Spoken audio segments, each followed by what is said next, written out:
What is it about the first season that was just so amazing and it's going to do so well internationally? I think so too. You know, I mean, my family's all in Italy and Switzerland and everywhere, so I can't wait for it to go there because I just do feel that the show has all of the qualities that help it travel in terms of universal qualities of character and humor, great storylines, you know, crime storylines, and people love that. They love to be able to solve the mystery.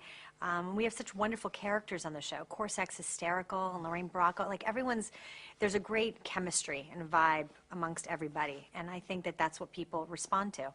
So I'm very proud of it. I'm very excited for it to go outside of America. Tell me about her personality, because she's not always the most put togetger one, right? Which one?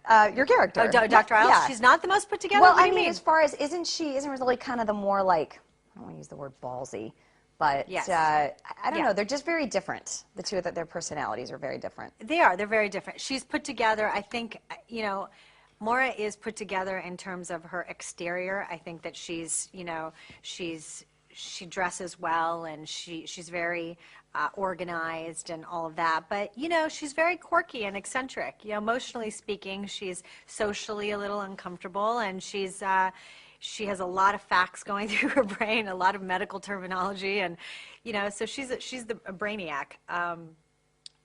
I have a blast playing her because she makes me laugh all the time. I will read scenes and just go, really? She's going to do that? She's going to go on a date and like diagnose this guy? I mean, what? Yeah. So it's really fun to play the odd duck, you know, of the group. There are a lot of scenes where I have to do something, and then all of a sudden 4 people will just be staring at me like, what did you just say? So, you know, I like that. She's a nerd. But on the other hand, I do find her put together in terms of her business and how she handles her work. She's very good at what she does, and her and Rizzoli both are very good at what they do, and I think that's where they come together and have a deep sort of respect for how they handle their work. You know, I think in the first season what's fun is that they're so different, is that they do approach even a decision about how to handle a situation so different that it's fun to watch how they argue or get down to, you know, the different viewpoints of how they can handle something.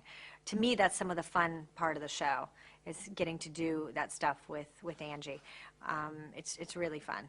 Also, you know, it's fun to see 2 women argue and get along and respect each other and, you know, get to go and have a drink after work or whatever it is, or talk about their love life over a dead body. I mean, these things are really fun to play because they're unusual.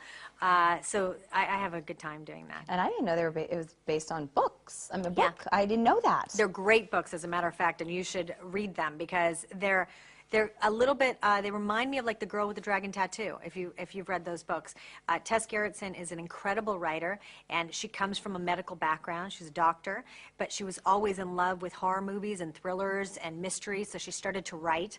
And the books are incredible, really. They're a bit darker than the show in terms of the subject matters. You can go a little bit deeper in a book than, you know, maybe how you would visually show it on a series, but they're really, really great. I highly recommend them.